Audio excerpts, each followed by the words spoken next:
Hello, friends. Let's get back into American Miscellany. This is going to be a long one. This is essay number 141, entitled Oregon. Now, our last essay number 140, was just called Roses. Very short little essay. And this book, American Miscellany, is a collection of such essays of varying length. It was published in 1865, and it's a very interesting perspective. So here we are, American Miscellany. Let's go ahead and learn a little something. I feel like this essay is going to be like an 161-year-old documentary about what Oregon was like way back then. All right, friends, let's go ahead and find out. Essay number 141, Oregon. That extensive portion of North America lying west of the Rocky Mountains and extending to the Pacific, called Oregon, was for a long period a subject of the rival claims of Great Britain and the United States. The whole country extends from the Klamath Range, or Snowy Mountains, about the parallel of 42 degrees on the south to 54 degrees 40 minutes on the north, and from the Rocky Mountains on the east to the Pacific Ocean on the west, comprising an area of about 400,000 square miles. The section more immediately in dispute was that watered by the Columbia River and its tributaries. But by a treaty concluded at Washington on the 15th of June, 1846, this long-pending question, which at times seriously threatened to break the harmony existing between the two nations, was permanently settled by fixing the line of boundary between the respective portions of each country, with some minor stipulations, at the 49th parallel of latitude, giving to Great Britain all lying north of that line, and to the United States all south of it. The latter portion, which is the subject of this article, extends from latitude 42 to 49 degrees and comprises about 250,000 square miles. As the wild regions this side of the Rocky Mountains are becoming occupied and subdued under the genial influence of civilization, the tide of emigration begins to surmount that hitherto impassable barrier, and many a hardy settler, in search of a new home, now directs his course towards the distant Oregon, and settlements, and even cities, are already rising upon the Pacific seaboard. The discussion and final settlement of the Oregon boundary question, having itself awakened an interest in that remote region, the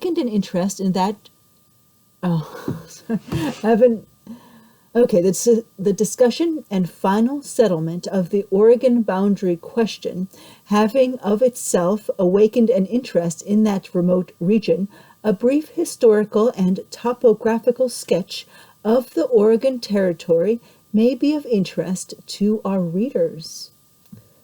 I wonder if this article in particular spurred the westward rush. I don't know. Captain Robert Gray, in the ship Columbia from Boston, discovered and entered the mouth of the Columbia River, May 7th, 1792, and gave it the name of his vessel. He was the first person that established the fact of the existence of this great river, and this gave the United States the right of discovery.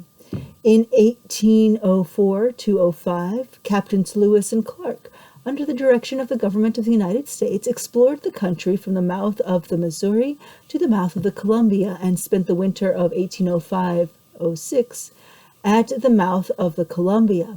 This exploration of the River Columbia, the first ever made, constitutes another ground of the claim of the United States to the country. In 1808, the Missouri Fur Company at St. Louis established a trading post beyond the Rocky Mountains on the headwaters of the Lewis River, and the first ever formed on any of the waters of the Columbia. In 1810, the Pacific Fur Company, under John Jacob Astor of New York, was formed, and in 1811 they founded Astoria, 8 miles from the mouth of the Columbia, as their principal trading post, and proceeded to establish others in the interior. A little later in the same year, the Northwest Company sent a detachment to form establishments on the Columbia, but when they arrived at the mouth of the river, they found the post occupied. In consequence of the exposure of Astoria by the War of 1812, the post was sold out to the Northwest Company. At the close of the war, Astoria was restored by order of the British government to its original founders, agreeably to the first article of the Treaty of Ghent. Various attempts have been made since the war to renew the fur trade in Oregon. In 1821, the Hudson's Bay and Northwest Company, who had previously been rivals, were united, and since that time have greatly extended their establishments in the region of Oregon. The Oregon Territory is divided into 3 natural belts or sections. The first, that between the Pacific Ocean and the President's Range or Cascade Mountains, called the Western Section. Second, that between the Cascade and Blue Mountain Range or Middle Section. Third, that between the Blue and Rocky Mountain Chains or Eastern Section. And this division will equally apply to the soil, climate, and productions. All these divisions are crossed by the Columbia River. The main stream is formed in the middle region by the union of several branches flowing from the Rocky Mountains and receiving in their course several small streams, draining the intermediate sections. The mountain ranges extend for the most part in parallel lines with the coast, rising in many places above the region of perpetual snows, here 5,000 feet above the sea, which naturally produces a difference of temperature between them and also affects their productions. The Cascade Range, or that nearest the coast, runs parallel with the sea coast, the whole length of the territory, and rising in many places in regular cones from 12,000 to 14,000 feet above the level of the sea. The distance from the seashore to this chain is from 100 to 150 miles, and the ridge almost interrupts the communication between the first and second sections, except where the Columbia River forces a passage through it. The climate of this section is mild throughout the year, experiencing neither the extreme cold of winter nor the heat of summer. The prevailing winds in the summer are from the northward and westward, and in the winter from the southward and westward and southeast, which are tempestuous. The winter is supposed to last from December to February. Rains usually begin to fall in November and last till March, but they are not heavy, though frequent. Snow sometimes falls, but it seldom lies over 3 days. The frosts are early, occurring in the latter part of August. This, however, is to be accounted for by the proximity of the mountains. Fruit trees blossom early in April. The soil in the northern parts varies from a light brown loam to a thin vegetable earth with gravel and sand as a subsoil. In the middle parts from a rich heavy loam and unctuous clay to a deep heavy black loam on a trap rock. And in the southern, the Willamette Valley, the soil is generally good, varying from a black vegetable loam to decomposed basalt, with stiff clay and portions of loose gravel soil. The hills are generally basalt and stone and slate between the Umpqua River and the southern boundary. The rocks are primitive, consisting of slate, hornblende, and granite, which produce a gritty and porous soil. There are, however, some places of rich prairie covered in oaks. It is, for the most part, a well-timbered country. It is intersected with the spars or offsets from the Cascade Mountains, is intersected with the spurs or offsets from the Cascade Mountains, which render its surface much broken. These are covered with a dense forest.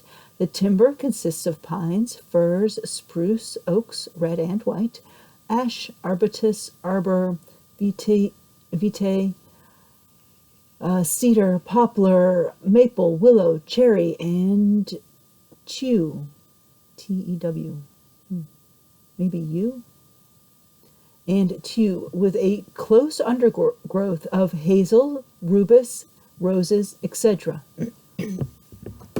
The richest and best soil is found on the second or middle prairie and is best adapted for agriculture, the high and low being excellent for pasture land. The climate and soil are admirably adapted for all kinds of grain, wheat, rye, oats, barley, peas, etc. Indian corn does not thrive in any part of this territory where it has been tried. Many fruits appear to succeed well, particularly the apple and pear. Vegetables grow exceedingly well and yield most abundantly. The Blue Mountains are irregular in their course and occasionally interrupted, but generally running in a northerly direction.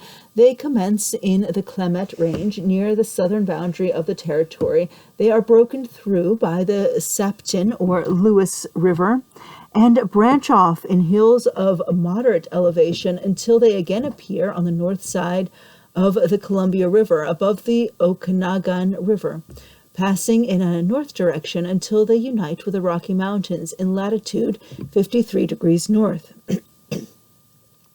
The climate of the middle section is variable. During the summer, the atmosphere is much drier and warmer, and the winter much colder than in the western section. Its extremities of heat and cold are more frequent and greater, the mercury at times falling as low as 18 degrees below 0 Fahrenheit in winter and rising to 180 degrees in the shade in summer. 180? That's what it says. 180 degrees in the shade in summer. The daily difference of temperature is about 40 degrees of Fahrenheit. It has, however, been found extremely salubrious, possessing a pure and healthy air. No dews fall in this section. The soil is, for the most part, a light sandy loam. In the valleys, a rich alluvial, and the hills are generally barren. The surface is about 1,000 feet above the level of the western section and is generally a rolling prairie country.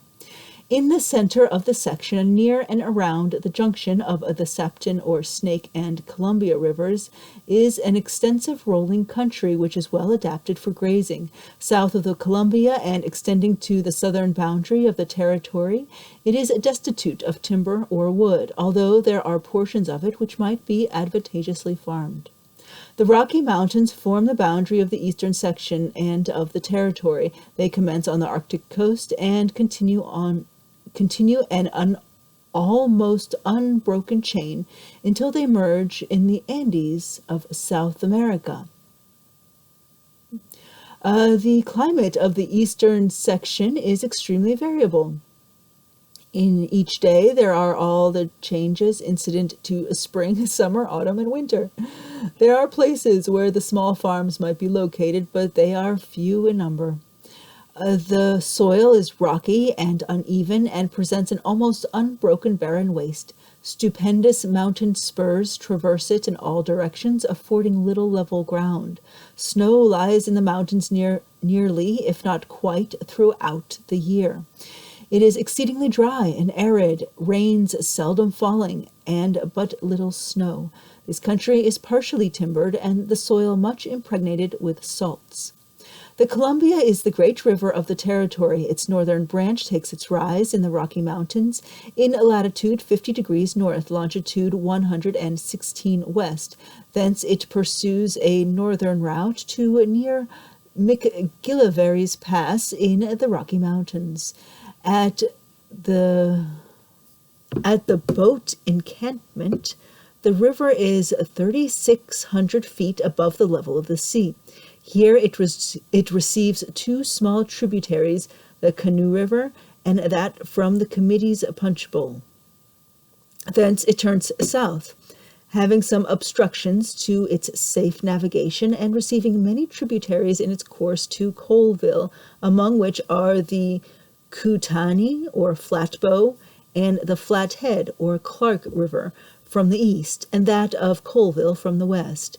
This great river is bounded thus far on its course by a range of high mountains, well wooded, and in places expands into a line of lakes before it reaches Colville, where it is 2,049 feet above the level of the sea, having a fall of 550 feet in 220 miles. To the south of this, it trends to the westward, receiving the Spokane River from the east, which is not navigable and takes its rise in the lake of Coeur d'Alene. Thence it pursues a westerly course for about 60 miles, receiving several smaller streams, and at its bend to the south it is joined by the Okanagan, a river that has its source in a line of lakes, affording canoe and boat navigation for a considerable extent to the northward. The Columbia thence passes to the southward until it reaches Walla Walla in the latitude of 45 degrees, a distance of 160 miles. Sorry, I didn't know we had a place called Walla Walla here. In the latitude of 45 degrees and a distance of 160 miles, receiving the Picus, Yakima, and Pointe de Bois, or Entiatecum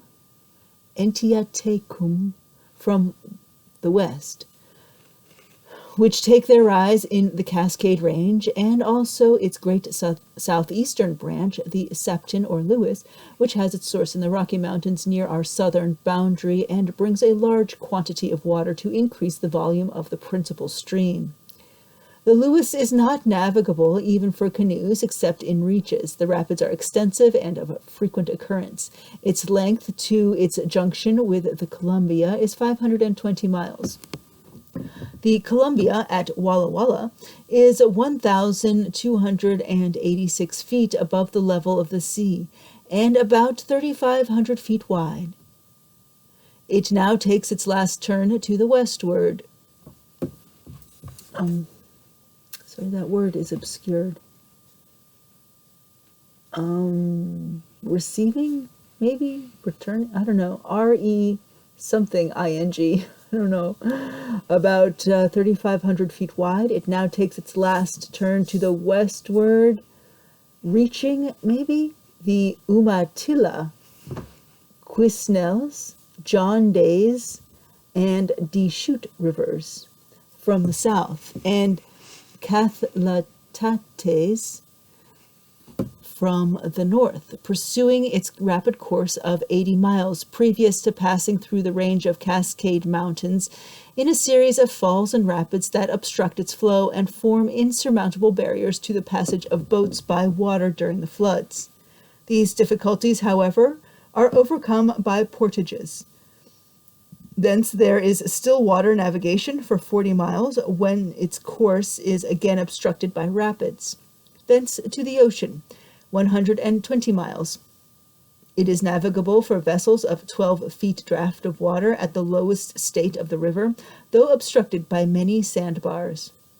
In this part it receives the Willamette from the south and the Cowlitz from the north.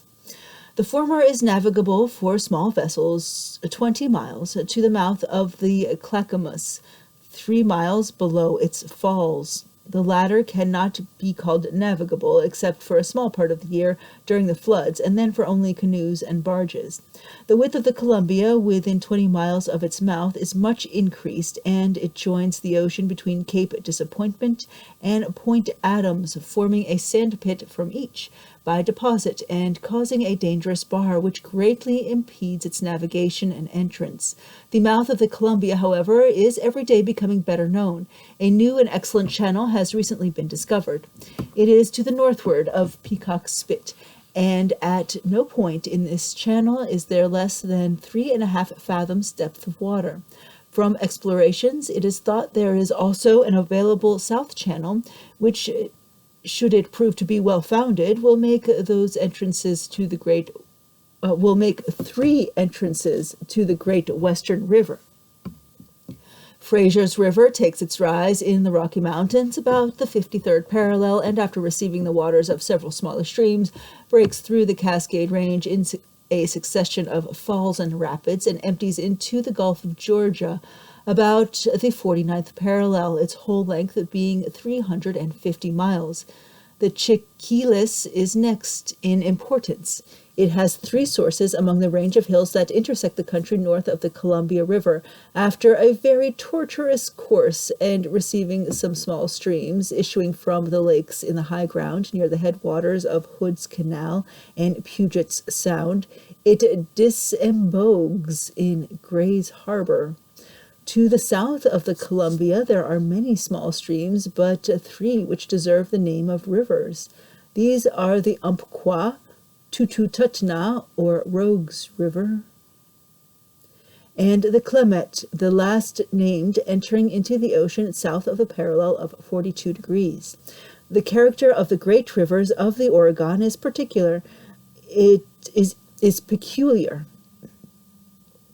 Rapid and sunken, much below the level of the country, with perpendicular banks. Indeed, they are, as it were, in trenches, it being extremely difficult to get at the water in many places, owing to the steep basaltic walls, and during the rise, they are in many places confined by Dalles, Dalles.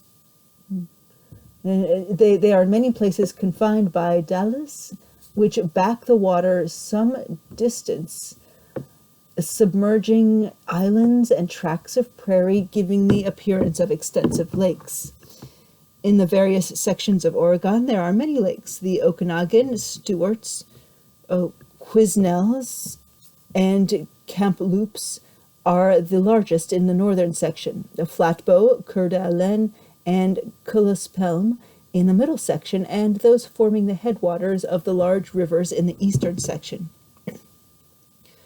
The country is well watered, and there are but few places where an abundance of water from either springs, rivers, or rivulets cannot be obtained. The smaller lakes add much to the picturesque beauty of the country. They are generally at the headwaters of the smaller streams. There are extensive fisheries in the rivers and on the coast. They all abound in salmon of the finest flavor, which run twice a year, beginning in May and October, and appear inexhaustible. The Columbia produces the largest and probably affords the greatest numbers. There are some few of the branches of the Columbia that the spring fish do not enter, but they are plentifully supplied in the fall.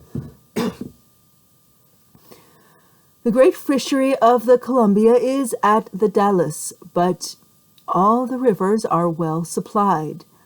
The last one on the northern branch of the Columbia is near Colville at the Kettle Falls, but salmon are found above this in the river and its tributaries. In Fraser's River, the salmon are said to be very numerous, but not large. They are unable to get above the falls, some 80 miles from the sea. In the rivers and sounds are found carp soles, salmon trout, sturgeon, cod, flounders, ray, perch, herring, lamprey eels, and a kind of smelt called shrow in great abundance. Also large quantities of shellfish, crabs, clams, oysters, mussels, etc., which are all used by the natives and constitute a large proportion of their food. Whales in numbers are found along the coast and are frequently captured by the Indians at the mouth of the straits of the Juan de Fuca. Abundance of game exists, such as elk, deer, antelope, bears, wolves, foxes, muskrats, martens, beavers, and a few grizzly bears, and siffleurs, which are eaten by the Canadians. In the middle section, or that designated as the rolling prairie, no game is found. In the eastern section, the buffalo is met with. The fur-bearing animals are decreasing in numbers yearly, particularly south of the parallel of 48 degrees. Indeed, it is very doubtful whether they are sufficiently numerous to repay the expense of hunting them. The Hudson's Bay Company have alone the exclusive monopoly of this business. They have decreased, owed to being hunted without regard to season. This is not, however, the case in the north. There the company have been left to exercise their own rule and prevent the indiscriminate slaughter of either old or young out of the proper season. In the spring and fall, the rivers are literally covered with geese, ducks, and other waterfowl. Oregon City. The colony at the falls of the Willamette River, 40 miles above the mouth of the Columbia, have laid the foundation of a town called Oregon City, a view of which is given on page 337. Sorry guys, the 337, that was, New Haven. Okay. All right, we'll take a good look at that engraving later. Okay. All right, we have a view on page 337. It is from a sketch taken at this spot. The colony here intend to avail themselves of the immense water power and have commenced making extensive improvements. They have organized themselves into a government for self-protection and adopted a constitution. Their constitution recognizes religious and civil liberty, trial by jury, and the writ of habeas corpus, enacts that schools shall be established for the general education of the people, and that the utmost good faith shall be observed towards the Indians, and that slavery and involuntary servitude shall only be countenanced as a punishment of crime. A House of Representatives is established by the Code of Laws, and its majesty is declared the fundamental principle of government. The House appoints a governor who holds his office for 2 years, and Supreme and other courts of law for the exercise of the judicial power. All free male descendants of white men, inhabitants of the territory, may, under this Constitution, vote at elections and be eligible for offices. And any settler who may reside in Oregon for 6 months shall be entitled to a citizen's privileges. The currency laws are founded upon a good basis, and the importation or manufacture of ardent spirits is prohibited by an act which imposes fines for transgressing its provisions. The Upper Colony from the United States is situated on the Willamette River, 94 miles from its entrance into the Columbia. It consists of about 100 families who raise considerable grain and have about 4,000 head of cattle, extensive fields of wheat, potatoes, peas, and vegetables of all descriptions. They have hogs, poultry, etc. in abundance. A road has been projected along the south side of the Columbia River from the Dalles to Oregon City. This will afford a safe and comparatively easy route from the Blue Mountains to the valley of the Willamette at all seasons of the year. It will also open to the settlements of the valley a country of almost boundless extent for the pasturage of sheep and stock of all kinds. Fort Vancouver, on the north bank of the Columbia, 90 miles from the ocean, has been the principal seat of the British fur trade. Fort Walla Walla is on the south side of the Columbia, 10 miles below the entrance of the Lewis River.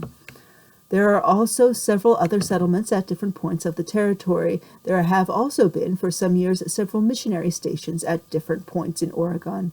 And since the settlement of the question of boundary, new ones have been established. Like the earlier settlers on the Atlantic seaboard, the settlers in Oregon are subject to attacks from the Indians. But the Indian race, from their rude treatment of disease and their reckless and dissipated habits, are rapidly decreasing in numbers and fast disappearing from the country, while the protecting arm of the national government will soon be extended over the territory, which, with the increasing settlements of the whites, will be an effective shield from the murderous attacks of this savage race. Guys, I'm sorry. I'm just going to go ahead and apologize for that. That was rough.